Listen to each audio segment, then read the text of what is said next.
अस्सलाम वालेकुम नाज़रीन, डॉक्टर दानिश रियल फोकस के साथ हाजिर है।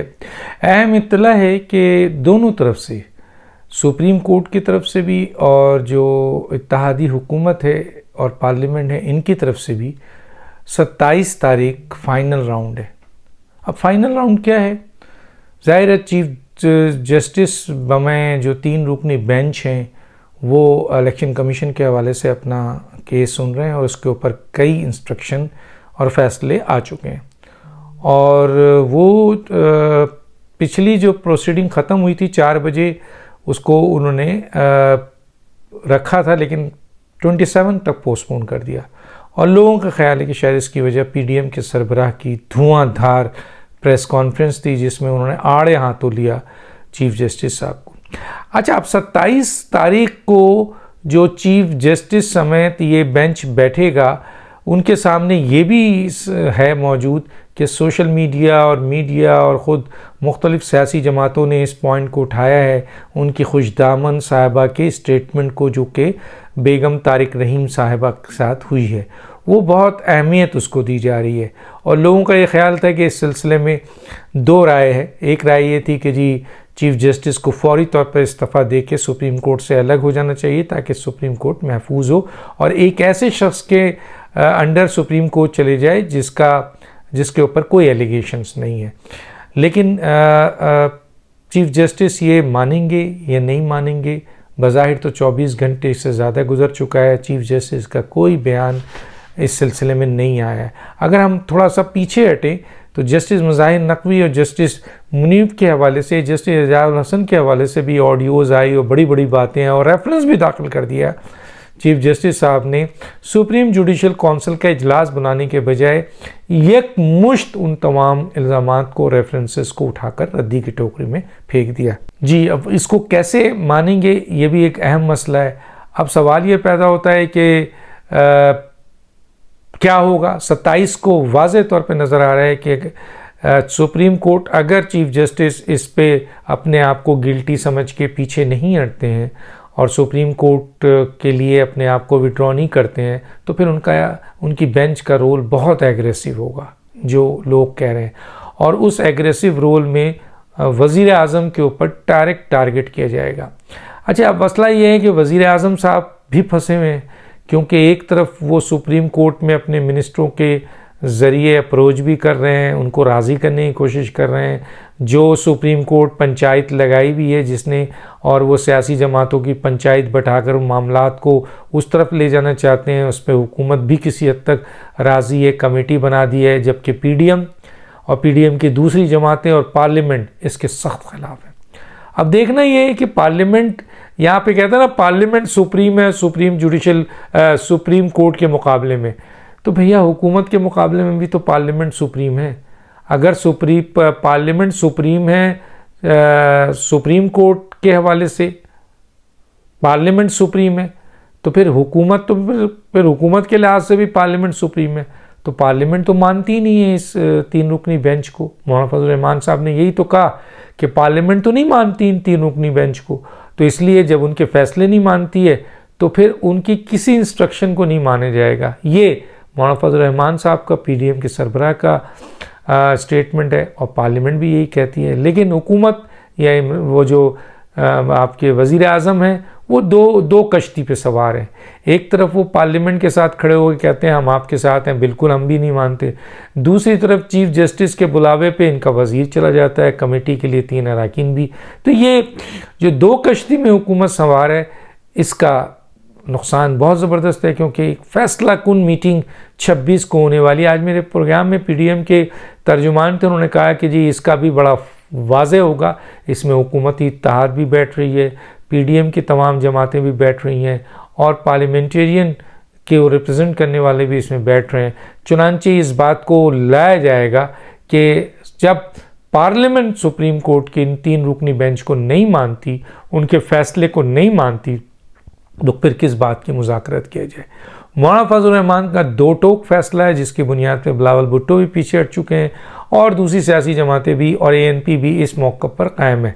लेकिन सिर्फ और पीएमएलएन में 2 ग्रुप हैं, ये माने या ना माने। पीएमएलएन का एक ग्रुप कहता है किसी सूरत मुज़ाकरात ना हो, मसलन मरियम का स्टेटमेंट मौजूद है। अगर PMLN के कोई साहब ये कहते हैं कि जनाब हमारे अंदर कोई ग्रुप नहीं है, तो ये मजाक के अलावा कुछ नहीं है। सबको पता है कि 2 नहीं बल्कि 3 ग्रुप हो गए। एक तो शाहिद खाकान अब्बासी, मिफ्ता इस्माइल और इसके साथ कुछ और मिनिस्टर और लोग मौजूद हैं। वो ग्रुप है, वो क्या कहता है मैं यहाँ पे डिस्कस नहीं करना चाहता। हाँ, जब चैलेंज होगी तो बहुत सी बातें सामने आ जाएंगी। दूसरा ग्रुप वो है जिसमें वज़ीर आज़म हैं और चंद मिनिस्टर हैं जो कि बातचीत करना चाहते हैं, और मरियम नवाज़ हैं जो ज़ाहिर है वालिद साहब उनके साथ हैं, और उनके साथ भी PMLN के अहम मिनिस्टर और अहम लीडर हैं जो ये कहते हैं किसी सूरत में मुज़ाकरात ना हो। तो इसको ग्रुपिंग नहीं कहेंगे तो और क्या कहेंगे। मतलब किसी साहब ने कहा कि हमारे अंदर कोई ग्रुपिंग नहीं है, तो फिर उनको मैं क्या बोलूँ, कुछ नहीं कह सकता। बहरहाल सवाल ये पैदा होता है कि जी असल मामला अब आएगा 26 को, जब ये तमाम इजलास होगा कि क्या किया जाए। क्योंकि मैंने तो आपको यहाँ तक बताया है कि वज़ीर आज़म को भी फारिग किया जा सकता है कि अगर वज़ीर आज़म पार्लियामेंट को नहीं मानते, पार्लियामेंट की इज़्ज़त और वक़ार को की परवाह नहीं करते हैं और अपनी सिर्फ हुकूमत की परवाह करते हैं और अपनी ज़ात की परवाह करते हैं, तो फिर इनको बदल दिया जाए, क्योंकि पार्लियामेंट बदलेगी। नवाज़ शरीफ इस सिलसिले में शहबाज शरीफ को बिल्कुल सपोर्ट नहीं करेंगे, क्योंकि नवाज़ शरीफ की बहुत एग्रेसिव पॉलिसी को शहबाज शरीफ ने डस्टबिन में डाला है। बहुत सारी बातें हैं, मैं यहाँ पर क्या एक के बाद लेके बैठूँ। तो सवाल ये है कि अब सास जो खुशदामन साहिबा हैं उनकी इस ऑडियो आने के बाद 27 PDM के सरबराह मौलाना फजल रहमान के टोक स्टेटमेंट के बाद 27 और जनाब पार्लियामेंट के एकदम एक वाज़े पॉलिसी के बाद 27 और जो लॉ बना है, और ये लॉ अब बनकर नोटिफाई हो गया है, तो सुप्रीम कोर्ट में मौजूद जो 2 बेंच हैं, यानी दूसरा ग्रुप है, उसके लिए जो सीनियर मोस्ट उसमें जस्टिस काजी फाइज ईसा और जस्टिस तारिक मसूद, इस लॉ के लिहाज से जो एक्ट पार्लियामेंट का पास हुआ है, जो नोटिफाई हुआ है, उसके लिहाज से 3 रुकनी कमेटी बनेगी जो सारे फैसले करेगी, सो मोटो नोटिस का, सुप्रीम जुडिशल काउंसिल का, बेंच का और आपका इन तमाम चीज़ों का। तो अब अगर चीफ जस्टिस इसमें शामिल नहीं होते हैं तो कानून को अगर पकड़ा जाए तो ये 2 अरकान अपना रोल अदा कर सकते हैं, तो ये भी 27। तो 27 बहुत अहम हो गया है। अब इस 27 के ऊपर जो है वो फैसला आना है कि आया चीफ जस्टिस साहब फारिग किए जाते हैं, क्योंकि एक बहुत बड़ा ग्रुप ये कहता है कि बाय फोर्स जब चीफ जस्टिस को एक एग्जीक्यूटिव ऑर्डर से आपके अपॉइंट किया जा सकता है, तो एक एग्जीक्यूटिव ऑर्डर से फारिग भी किया जा सकता है। बिल्कुल वाज़ेह तौर पे कॉन्स्टिट्यूशनल लॉयर का है। तो हुकूमत अगर एक एग्जीक्यूटिव ऑर्डर जारी करती है तो चीफ जस्टिस फारिग। अच्छा, लॉ का नोटिफाई तो हो चुका है, अब इस हुकूमत इसको लॉ को लेकर कितना आगे बढ़ती है और वहाँ मौजूद जो जजेज़ हैं वो इसको कितना एंटरटेन करते हैं, ये बहुत ही इम्पॉर्टेंट है। बात सारी बहादुरों वाली है, बात सारी आइनी और कानूनी है, बात सारी जो है वो हौसले की है, बात सारी पाकिस्तान में आइनी बहरान को ख़त्म करने की है, और इसके लिए हौसले की ज़रूरत है, इसके लिए आइन और क़ानून पे चलने की ज़रूरत है, इसके लिए किसी को इस तरफ नहीं देखना है और किसी पंचायत, किसी कॉम्प्रोमाइज़ और किसी हुकूमत और इसको नहीं, मुल्क को देखना है, मुल्क के साथ आइन को देखना है, इदारों को देखना है। इसके लिए अपनी कुर्बानी भी देनी पड़ी तो देना चाहिए इन तमाम लोगों को। तो अब सामने है कि अब 27 को क्या होने वाला है।